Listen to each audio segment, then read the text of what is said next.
75% ಅಂಗವಿಕಲ ಸರ್. ಈಗ ನೋಡಿ ಫುಲ್ ಅಂಗವಿಕಲ, 2 ಕಾಲು ಸಾಗಿ. ಅಂಗವಿಕಲ ಪೆನ್ಷನ್ ಇಷ್ಟರವರೆಗೆ ಏನು ಪ್ರಾಬ್ಲಮ್ ಇಲ್ಲ. 4 ತಿಂಗಳಾಯಿತು ಪೆನ್ಷನ್ ನಿಲ್ಲಿಸಿ. 800 ರೂಪಾಯಿ ಬರುವುದಕ್ಕೆ, ಜಾಸ್ತಿ ಏನಲ್ಲ, 800 ರೂಪಾಯಿ. ಅದನ್ನು ಕೂಡ ಅವರು ನಿಲ್ಲಿಸಿದ್ದಾರೆ. ಅದಕ್ಕೆ ಒಂದು ಏನಾದರೂ ಒಂದು ನನಗೆ ಪರಿಹಾರ ಮಾಡಿಕೊಡಿ. ಕಷ್ಟದಲ್ಲಿದ್ದೇನೆ. 2 ಹೆಣ್ಣು ಮಕ್ಕಳನ್ನು ಮದುವೆ ಮಾಡಿಕೊಟ್ಟಿದ್ದೇವೆ.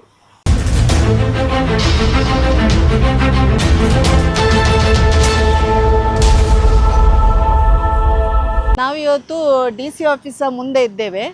ಇದು DC ಆಫೀಸ್ನ ಮುಂದೆ ಪಡೀಲ್ ರಸ್ತೆ. ಅಲ್ಲಿ ನೋಡಿ, ಮೊನ್ನೆ ಕೆಲವು ಗೂಡಂಗಡಿಗಳನ್ನು ತೆರವು ಮಾಡಿದರು ಮಹಾನಗರ ಪಾಲಿಕೆಯವರು. ಅಂಗವಿಕಲರು ಹೂ ಮಾರಿ ಜೀವನ ನಡೆಸ್ತಿದ್ರು. ಒಂದು ಮಗಳ ವಿದ್ಯಾಭ್ಯಾಸ ಮಾಡ್ತಿದ್ದಾರೆ, ಹೆಣ್ಣು ಮಗಳು. ಅವರ ಪಕ್ಕ ಇನ್ನೊಬ್ಬ ಮಹಿಳೆ ಇದ್ದರು ಅಂಗವಿಕಲರು. ಇವರ ನಂತರ ಬಂದು ಕೂತವರು ಎಲ್ಲ ಅಂಗಡಿಗಳನ್ನು ಮೊನ್ನೆ ತೆರವು ಮಾಡಿದರು. ನಾವು ಮಹಾನಗರ ಪಾಲಿಕೆಗೆ ಕಾನೂನಾತ್ಮಕವಾಗಿ ನೀವು ಯಾವುದಾದ್ರೂ ಬೀದಿ ವ್ಯಾಪಾರಸ್ಥರನ್ನು ಎಬ್ಬಿಸಿದರೆ ನಾವು ಅದಕ್ಕೆ ಅಡ್ಡಿಪಡಿಸುವುದಿಲ್ಲ. ನಾನಿವತ್ತು ಪ್ರಶ್ನೆ ಮಾಡಬೇಕಾಗ್ತದೆ, ಎಷ್ಟೋ ಸ್ಟೇಟ್ ಬ್ಯಾಂಕ್ಗಳ ಫುಟ್ಪಾತಲ್ಲಿ, ಟೌನ್ ಹಾಲ್ನ ಫುಟ್ಪಾತಲ್ಲಿ, ಲೇಡಿ ಕೋಷನ್ನ ಫುಟ್ಪಾತಲ್ಲಿ ಬೀದಿ ವ್ಯಾಪಾರಸ್ಥರು ಬೀದಿ ವ್ಯಾಪಾರ ಮಾಡ್ತಾರೆ. ಅಲ್ಲದೆ ಬೀದಿ ವ್ಯಾಪಾರಸ್ಥರು ಅಂತ ಅನ್ನಿಸಿಕೊಳ್ಳುವವರು ಎಷ್ಟೋ ಜನಕ್ಕೆ ಅದನ್ನು ಬಾಡಿಗೆ ಕೊಟ್ಟು ಅವರಲ್ಲಿ ಫುಟ್ಪಾತಲ್ಲೇ ಕೂತು ವ್ಯಾಪಾರ ಮಾಡುವಾಗ ನಮ್ಮ ಮಂಗಳೂರು ನಗರ ಪಾಲಿಕೆ ಅಧಿಕಾರಿಗಳಿಗೆ ನಾನು ಹೇಳೋದು, ಕಣ್ಣು ಕಾಣಲಿಲ್ವಾ? ಈ ಅಂಗವಿಕಲರ ಅಂಗಡಿಯನ್ನು ಹೊಡೆಯುವ ಪೌರುಷ ತೋರಿಸುವವರು ನೀವು. ತಾಕತ್ತಿದ್ರೆ 3-4 ವಾರಗಳಿಂದ ನಿಮ್ಮನ್ನು ಯಾವುದೇ ಲೆಕ್ಕಕ್ಕೆ ತಗೊಳ್ಳದೆ ಅಲ್ಲಿ ವ್ಯಾಪಾರ ಮಾಡ್ತಿದ್ದಾರಲ್ಲ. ಆದಿತ್ಯವಾರ ಸಂತೆ ಹೆಸರಿನಲ್ಲಿ ಅಲ್ಲಿ ಟೌನ್ ಹಾಲ್ನ ಫುಟ್ಪಾತಲ್ಲಿ ಕೂತು ವ್ಯಾಪಾರ ಮಾಡುವಾಗ 3 ವಾರಗಳಿಂದ ನೀವು ಕಂದಾಯದವರನ್ನು, ಆರೋಗ್ಯ ಇಲಾಖೆಯವರನ್ನು ಕರ್ಕೊಂಡು ಹೋಗಿ ನೀವಲ್ಲಿ ಬೀದಿ ನಾಟಕ ಮಾಡಿಕೊಂಡು ಬಂದು ಕೈಲಾಗದವರ ಹಾಗೆ ಅಧಿಕಾರಿಗಳು ಹಿಂದೆ ಬರುವಾಗ ನಿಮ್ಮ ಪುರುಷತ್ವವನ್ನು, ದೊಡ್ಡತನವನ್ನು ತೋರಿಸುವುದು ಈ ಅಂಗವಿಕಲರ ಮೇಲೆ ಅಲ್ಲ. ತಾಕತ್ತಿದ್ರೆ ಅಲ್ಲಿ ತೋರಿಸಿ. ನಾವು ಯಾರ ಹೊಟ್ಟೆಗೆ ಹೊಡೆಯುವವರಲ್ಲ. ಕಾನೂನಾತ್ಮಕವಾಗಿ ಹೋಗಿ ನೀವು ಸ್ಟೇಟ್ ಬ್ಯಾಂಕಿನ ಬಸ್ ಸ್ಟ್ಯಾಂಡಿನ ಫುಟ್ಪಾತಲ್ಲಿ ಇಲ್ಲೀಗಲ್ ಆಗಿ ನೀವು ಲೈಸೆನ್ಸ್ ಕೊಟ್ಟವರು, ಅಲ್ಲಿ ಸಂಪನ್ನು ಮಾಡಿ ನೀರನ್ನು ಒದಗಿಸಿಕೊಟ್ಟು ನೀವು ಸ್ಥಾಯಿ ಕಮಿಟಿಯಲ್ಲಿ ಎಲ್ಲರಿಗೂ ಲೈಸೆನ್ಸನ್ನು ಮಾಡಿ ಕೊಟ್ಟವರು ನೀವು. ಮೊನ್ನೆ ಎಲ್ಲ ಕಂದಾಯ ಅಧಿಕಾರಿಗಳು, ಆರೋಗ್ಯ ಇಲಾಖೆಯವರು ಬಂದು ಅವರಿಗೆ ನೋಟಿಸ್ ಕೊಟ್ಟು 7 ದಿವಸದೊಳಗೆ ನಮಗೆ ಉತ್ತರ ಕೊಡಬೇಕು ಅಂತ ಹೇಳಿ ಹೋದವರು. ಅವರು ಉತ್ತರ ಕೊಟ್ಟಿದ್ದಾರಾ ಇಲ್ವಾ ಗೊತ್ತಿಲ್ಲ. 1 ತಿಂಗಳಾಯಿತು. ನಿಮ್ಮ ಯೋಗ್ಯತೆಗೆ ಅದರ ಉತ್ತರ ಏನು ಕೊಟ್ಟಿದ್ದಾರೆ? ಅದು ಯಾರ ಅಂಗಡಿ, ಯಾರ್ಯಾರು ಅದನ್ನು ಒಳಬಾಡಿಗೆ ಕೊಟ್ಟಿದ್ದಾರೆ, ಯಾರ್ಯಾರು ಅನಧಿಕೃತ ಅಂಗಡಿ ಮಾಡಿದ್ದಾರೆ, ಅದನ್ನು ತೆರವು ಮಾಡಲಿಕ್ಕೆ ಯೋಗ್ಯತೆ ಇಲ್ಲದವರು ನೀವು. ಅನಧಿಕೃತ ಅಂಗಡಿ ಮಾಡುವಾಗ ಸಹ ತೆರವು ಮಾಡಲಿಕ್ಕೆ ಯೋಗ್ಯತೆ ಇಲ್ಲದ ಅಧಿಕಾರಿಗಳು ಇವತ್ತು ನೀವು ಇಲ್ಲಿ ಪೌರುಷವನ್ನು ತೋರಿಸ್ತಾ ಇದ್ದೀರಲ್ಲ. ನಿಮಗೆ ನಾಚಿಕೆ ಆಗಬೇಕು. ನಮಗೆ ಅಧಿಕಾರಿಗಳು ಅಂತ ಹೇಳಿ ಒಂದೇ ಒಂದು ಅಧಿಕಾರಿಯು ಸ್ಟೇಟ್ ಬ್ಯಾಂಕ್ ಮತ್ತು ಲೇಡಿ ಕೋಷನ್ನ ಫುಟ್ಪಾತಲ್ಲಿ ನಿಮಗೆ ಎಬ್ಬಿಸಲಿಕ್ಕೆ ಆಗುದಿಲ್ಲ ಅಂತ ಹೇಳುವಾಗ ಜನರೆಲ್ಲ ಹೇಳುವ ಮಾತು ಕರೆಕ್ಟ್. ಯಾಕೆಂದರೆ ಎಲ್ಲ ಅಧಿಕಾರಿಗಳು ತಿಮಿಂಗಲಗಳಾಗಿ ಪ್ರತಿಯೊಬ್ಬರಿಂದ ಹಪ್ತಾ ತಗೊಂಡು ಈಗ ಅದೇ ಅಂಗಡಿಯನ್ನು ಎಬ್ಬಿಸಲಿಕ್ಕೆ ಬರಲಿಕ್ಕೆ ಯಾವ ಮುಖದಿಂದ ಬರ್ತೀರಿ ಅನ್ನೋ ಪ್ರಶ್ನೆ. ಯಾಕೆಂದರೆ ಎಲ್ಲರೂ ತಲೆ ಅಡಿಯಾಗಿ ಕೂತ್ಕೊಳ್ತೀರಿ. ಅಧಿಕಾರಿಯವರು ಕಂದಾಯದಿಂದ, ಆರೋಗ್ಯ ಇಲಾಖೆಯಿಂದ ಕಮಿಷನರ್ಲಾಗಿ ಮಾತಾಡುವಾಗ ನಮಗೆ ಮುಖ ಕೊಟ್ಟು ಮಾತಾಡಲಿಕ್ಕೆ ಯೋಗ್ಯತೆ ಇಲ್ಲದ ಅಧಿಕಾರಿಗಳು. ಕೆಲವು ಅಧಿಕಾರಿಗಳಿಗೆ ಮಂಗಳೂರಲ್ಲಿ ಏನುಂಟಂತಲೇ ಗೊತ್ತಿಲ್ಲ. ಯಾಕೆಂದರೆ ಕೇವಲ AC ಕ್ಯಾಬಿನಲ್ಲಿ ಮಾತ್ರ ಕೂತ್ಕೊಂಡಿವರು ಮಂಗಳೂರನ್ನು ಮ್ಯಾಪಲ್ಲಿ ನೋಡ್ತಾರೆ ವಿನಾ ಒಂದೇ ಒಂದು ಅಧಿಕಾರಿಗಳು ಮಂಗಳೂರನ್ನು ಪೂರ್ತಿ ಸುತ್ತಿ ಬರಲಿಲ್ಲ. ಆದಿತ್ಯವಾರ ಆ ಫುಟ್ಪಾತಲ್ಲಿ ಏನೆಲ್ಲ ನಡೀತಾ ಉಂಟು. ಗರ್ಭಿಣಿ ಮಹಿಳೆಯರು ಲೇಡಿ ಕೋಷನಿಗೆ ಹೋಗ್ತಾರೆ, ಎಷ್ಟು ಕಷ್ಟಪಡ್ತಾ ಇದ್ದಾರೆ. ಸಾರ್ವಜನಿಕ ಅಲ್ಲಿ ಬಸ್ ಸ್ಟ್ಯಾಂಡ್ ಉಂಟು, ಅಲ್ಲಿಗೆ ಹೋಗ್ತಾರೆ ಜನರು, ಎಷ್ಟು ಕಷ್ಟಪಡ್ತಾರೆ. ಫುಟ್ಪಾತ್ ಇಲ್ಲದೆ ಮಾರ್ಗದಲ್ಲಿ ನಡ್ಕೊಂಡು ಹೋಗ್ತಾರೆ. ಮಾರ್ಗದಲ್ಲಿ ನಡ್ಕೊಂಡು ಹೋಗುವಾಗ ಆಕ್ಸಿಡೆಂಟ್ ಆದರೆ ಯಾರು ಹೊಣೆ ಅಂತ ನಾವು ಪ್ರಶ್ನೆಯನ್ನು ಕೇಳಿದೆವು. ಆದರೂ ನಮ್ಮ ಕಮಿಷನರ್ IAS ಕಲ್ತಿದ್ದಾರಂತ ಗೊತ್ತಿಲ್ಲ. ಇದುವರೆಗೆ ಸುಪ್ರೀಂ ಕೋರ್ಟಿನ ಆರ್ಡ್ರಿನ ಬಗ್ಗೆ ಅಧಿಕಾರಿಗೆ ಗೊತ್ತಿಲ್ಲ ಹೇಳುವಾಗ ನಮಗೆ ಇಂಥ ಅಧಿಕಾರಿ ಬೇಕು ಅನ್ನೋ ಪ್ರಶ್ನೆ. ನಾವು ಪ್ರಶ್ನೆ ಕೇಳುವಾಗ ಇವರಲ್ಲಿ ಉತ್ತರ ಇಲ್ಲ. ಮುಖ ತಿರ್ಗಿಸ್ಕೊಂಡು ಕೂತ್ಕೊಳ್ತಾರೆ. ಯಾಕೆಂದರೆ ಫೇಸ್ ಮಾಡಲಿಕ್ಕೆ ಆಗ್ತಾ ಇಲ್ಲ ಅಧಿಕಾರಿಗಳಿಗೆ. ಸುಪ್ರೀಂ ಕೋರ್ಟ್ ಮೊನ್ನೆ ಪುನಃ ಹೇಳಿದೆ, ಫುಟ್ಪಾತ್ ಜನರ ಮೂಲಭೂತ ಹಕ್ಕು, ಫುಟ್ಪಾತ್ ನಮ್ಮದು ಅಂತ ಹೇಳುವಾಗ ಸಹ ಈ ಅಧಿಕಾರಿಗಳಿಗೆ ಗೊತ್ತಾಗುವುದಿಲ್ಲ. ನಾವು ಯಾರನ್ನು ತೆರವು ಮಾಡಿ ಅಂತ ಹೇಳುವುದಿಲ್ಲ, ನೀವು ಪರ್ಯಾಯ ವ್ಯವಸ್ಥೆ ಮಾಡಬೇಕು. ಇಷ್ಟು ವರ್ಷದಲ್ಲಿ ನಗರ ಪಾಲಿಕೆಯಲ್ಲಿ ಇದ್ರೂ ಸಹ ಒಬ್ಬನೇ ಒಬ್ಬ ಪರ್ಯಾಯ ವ್ಯವಸ್ಥೆ ಮಾಡಲಿಕ್ಕೆ ಯೋಗ್ಯತೆ ಇಲ್ಲ. ಎಲ್ಲರಿಗೆ ಬೇಕಾಬಿಟ್ಟು ಐಡಿಯನ್ನು ಮಾಡ್ತೀರಿ. ಪ್ರಧಾನಮಂತ್ರಿಯ ಯೋಜನೆಯಲ್ಲಿ ಬೇಕಾಬಿಟ್ಟು ಲೋನನ್ನು ಕೊಡ್ತೀರಿ.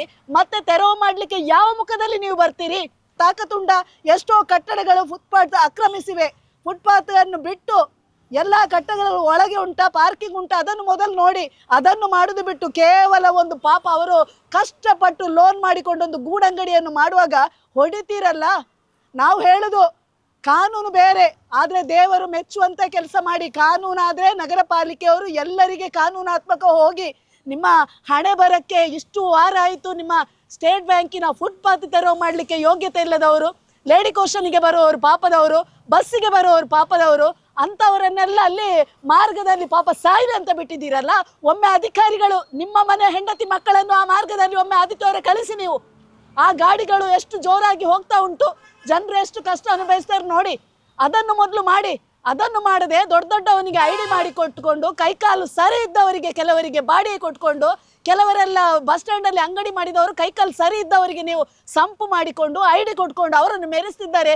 ಒಂದೇ ಒಂದು ನೋಟಿಸ್ಗೆ ರಿಪ್ಲೈ ಕೊಡದಿದ್ರು ನಿಮ್ಮ ಮುಖಕ್ಕೆ ಉಗುಳಿದಾಗೆ ಅಲ್ಲಿ ಅಂಗಡಿಯನ್ನು ಈಗ ಸಹ ಮಾಡ್ತಾ ಇದ್ದಾರಲ್ಲ. ಒಂದು ಅಂಗಡಿಯನ್ನು ತೆರವು ಮಾಡ್ಲಿಕ್ಕೆ ಆಗ್ತಾ ಉಂಟಾ? ಅಲ್ಲಿ ಹೋಟೆಲ್ನ ಇಟ್ಟಿದ್ದಾನಲ್ಲ ಒಬ್ಬ, ಅಕ್ರಮವಾಗಿ ಶೋರ್ಮದ್ದು ಶಾಪು ಫುಟ್ಪಾತಲ್ಲಿ ಇಟ್ಟಿದ್ದಾನಲ್ಲ, ಕನ್ಸ್ಟ್ರಕ್ಷನ್ ಬಿಲ್ಡಿಂಗ್ ಕಟ್ಟಿಯಲ್ಲಿ ಇಟ್ಟಿದ್ದಾನಲ್ಲ, ಅವನನ್ನು ನಿಮಗೆ ತೆರವು ಮಾಡ್ಲಿಕ್ಕೆ ಆಯ್ತಾ? ಕಂಪ್ಲೇಂಟ್ ಉಂಟಲ್ಲ, ಇದು ಹೇಳ್ತೀರಲ್ಲ ನೀವು ಸಾರ್ವಜನಿಕರ ಕಂಪ್ಲೇಂಟ್ ಅಂತ. ನಾವು ಬಂದು ಮುಕ್ತವಾಗಿ ನಿಮಗೆ ಬರ್ದದಕ್ಕೆ ಕಂಪ್ಲೇಂಟಿಗೆ ನಿಮಗೆ ರಿಪ್ಲೈ ಕೊಡ್ಲಿಕ್ಕೆ ಯೋಗ್ಯತೆ ಇಲ್ಲ, ನಿಮಗೆ ತೆರವು ಮಾಡ್ಲಿಕ್ಕೆ ಯೋಗ್ಯತೆ ಇಲ್ಲ. ನಿಮ್ಗೆ ಆಗ್ತದಾ?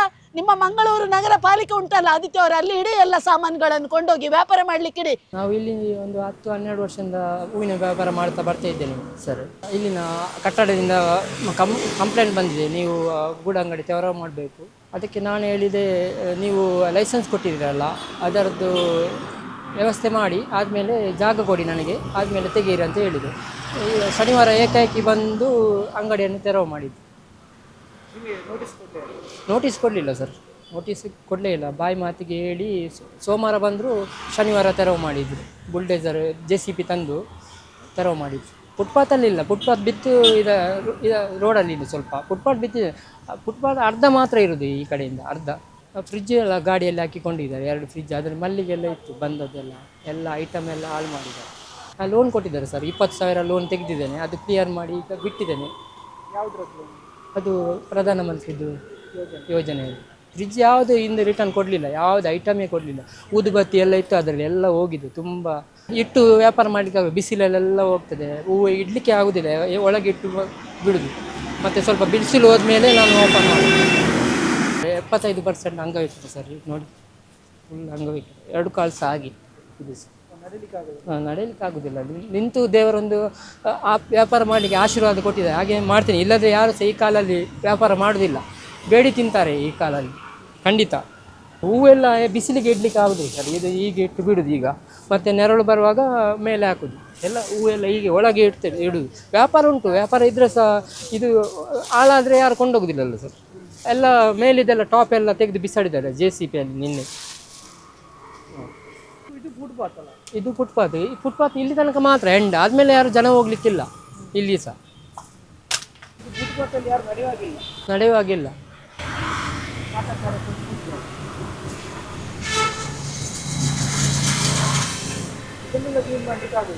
ಹೌದು. ಏಕಾಏಕಿ ಮೊನ್ನೆ 1-2 ದಿವಸಕ್ಕೆ ಬಂದು ನೀವು ಅಂಗಡಿ ತೆಗಿಬೇಕು ಅಂತ ಹೇಳಿದರು.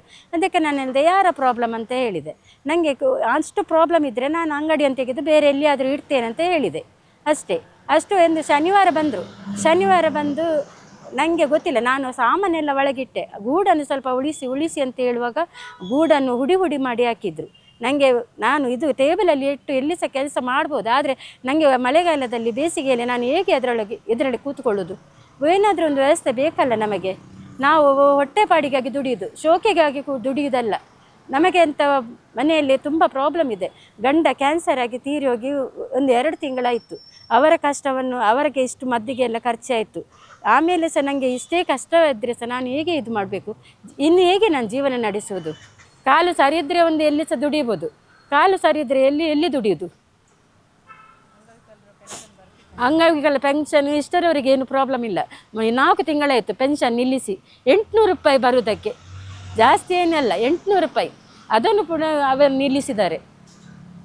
ಯಾವ ಕಾರಣಕ್ಕೆ ನಿಲ್ಲಿಸ್ತಾರೆ ಅಂತ ಯಾರಿಗೆ ಗೊತ್ತು? ಬಾಡಿಗೆ ಕಟ್ಟಲಿಕ್ಕೆ ಕಷ್ಟ ಆಗ್ತದೆ. ಮಗ ಒಬ್ಬ ದುಡ್ದು ಆಗಬೇಕು, ಅವನಿಂದ ಎಂತ ಆಗ್ತದೆ? ಮನೆ ಖರ್ಚು ಹೋಗ್ತದ, ಬಾಡಿಗೆಗೆ ಹೋಗ್ತದ, ನಮ್ಮ ಕಷ್ಟವನ್ನು ನೋಡ್ತಾನ? ಹೂವು, ಹಾಲು, ಮತ್ತು ಏನಾದರೂ ಹಾಲು ಉಂಟು, ಡೈರಿದು ಇದು ಈಗ ಒಂದು 3 ಕ್ರೇಟ್ ಹೋಗ್ತದೆ, ಅದರಲ್ಲಿ ಒಂದು ಸ್ವಲ್ಪ ಸಿಗ್ತದೆ. ಆಚೆ ಈಚೆ ನನ್ನ ಖರ್ಚಿಗೆ ಆಗ್ತದಲ್ಲ, ಯಾರ್ಯಾರ ಹಂಗಲ್ಲಿ ಹೋಗೋದಕ್ಕಿಂತ. ಗೂಡನ್ನು ಹುಡಿ ಮಾಡಿ ಇಟ್ಟರು, ಅದು ಗೂಡನ್ನು ಇಟ್ಟರೆ ನಾನು ಎಲ್ಲಿಯಾದರೂ ಇಡ್ತಿದ್ದೆ. ಈಗ ಗೂಡಿಗೆ ಸಹ ಹಣ ಕೊಡಬೇಕಲ್ಲ, ಎಲ್ಲಿ ಕೊಡೋದು? ನನಗೊಂದು ಮಳೆಗಾಲದಲ್ಲಿ ಕೂತ್ಕೊಳ್ಳಿಕ್ಕೆ ಒಳ್ಳೆಯದಾಗ್ತಿತ್ತು. ಈಗ ಮಳೆಗೆ ಬಂದ ಕೂಡಲೇ ಅದರೊಳಗೆ ಹೋಗಿ ಕೂತ್ಬಿಡುವ. ಅವರೊಂದು ಬಿಟ್ಟರಿಂದ ಆಯಿತು, ಅವರು ಸಹ ಬಿಡದಿದ್ದರೆ ನಾನು ಮಾರ್ಗದ ಬದಿಯಲ್ಲಿ ಕೂತ್ಕೊಳ್ಬೇಕಲ್ಲ. ನಾವು ನಾಳೆ ಅಂಗಡಿ ತೆಗಿತೇವೆ, ನೀವು ಎಲ್ಲ ಇದು ಸಾಮಾನು ಎತ್ಕೊಳ್ಳಿ ಅಂತ ಹೇಳಿದರು. ನಾನು ಹೇಳಿದೆ ಯಾಕೆ ಅಂತ. ಇಲ್ಲ ಅದು ನೀವು ತೆಗಿಬೇಕು ಅಂತ ಕಂಪ್ಲೇಂಟ್ ಬಂದು. ನಾನು ಹೇಳಿದೆ ನಮಗೆ ಲೆಟರ್ ಕೊಡಿ, ಮತ್ತು ನಾನು ಬೇಕಿದ್ದರೆ ತೆಗಿತೇನೆ. ಲೆಟರ್ ಕೊಡಲಿಕ್ಕೆ ಆಗೋದಿಲ್ಲ ಅಂತ. ಲೆಟರ್ ಕೊಡಲಿಕ್ಕೆ ಆಗೋದಿಲ್ಲ ಅಂದರೆ ಮತ್ತೆ ಅಂತ ನಾವು ತೆಗೆಯೋದೆ ಅಂತ. ನಾವು ಹೇಳಿದೆ ಇಲ್ಲ, ಒಂದು ಶನಿವಾರ ಬಂದರು ಸೀದಾ ಒಂದು ಬೆಳಿಗ್ಗೆನೆ JCP ಅದು ಇದೆಲ್ಲ ತೆಗೆದು. ನಾನು ಒಳಗಡೆ ಇದ್ದೆ. JCP ಎಲ್ಲ ಇದು ಬಾಕ್ಸಿಗೆ ಮೇಲೇನೆ ಹಾಕಿ ಎಲ್ಲ ಹೊರಗಡೆ ಬನ್ನಿ ಅಂತ ಪೊಲೀಸ್ ಎಲ್ಲ 2-3 ಲೇಡಿ ಪೊಲೀಸಿನವರು ಬನ್ನಿ ಹೊರಗೆ ಬನ್ನಿ ಅಂತ ಹೇಳಿದರು. ನಾನು ಹೇಳಿದೆ ಐಟಮ್ ಎಲ್ಲ ತೆಗಿತೇನೆ, ನನ್ನ ಗಂಡ ಬರ್ತಾರೆ ಈಗ ಅಂತ. ಇಲ್ಲ ಅದು ಹಾಗೆಲ್ಲ ತೆಗಿಲಿಕ್ಕೆ ಆಗೋದಿಲ್ಲ, ನೀವೇ ಬನ್ನಿ ಹೊರಗಡೆ ಅಂತ. ಪೋಸ್ಟ್ ಮಾಡಿ ಅದೇ ನಮ್ಮ ಹತ್ರ ಗಲಾಟೆ ಎಲ್ಲ ಮಾಡಿ ನನ್ನ ರೆಟ್ಟೆ ಎಲ್ಲ ಕೈ ಹಿಡ್ಕೊಂಡು ಹೊರಗಡೆ ಬನ್ನಿ ಅಂತ ಅವರು ಪೊಲೀಸಿನವರೆಲ್ಲ ಜೋರು ಮಾಡಿ ನನ್ನನ್ನು ಕರೆದರು. ನಾನು ಅದಕ್ಕೆ ಬಿಡಲಿಲ್ಲ.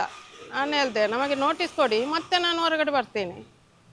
ನಾವು ಈಗ ಇಷ್ಟು ವರ್ಷ ಕೂತು ನಮ್ಮ ಹತ್ರ ಏನಾದರೂ ನನ್ನದ್ರ ಉಪದ್ರ ಇದ್ದರೆ ಹೇಳಿ, ಮತ್ತೆ ಬೇಕಿದ್ರೆ ಸಂಜೆ ತನಕ ನಾನು ಗ್ಯಾಪ್ ಕೊಡ್ತೇನೆ, ನಾನು ತೆಗಿತೇನೆ ಎಲ್ಲ ಐಟಮು.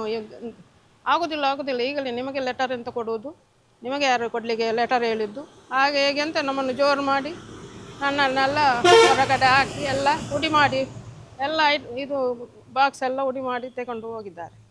ಅದಕ್ಕೆ ಒಂದು ಏನಾದರೂ ಒಂದು ನನಗೆ ಪರಿಹಾರ ಮಾಡಿಕೊಡಿ.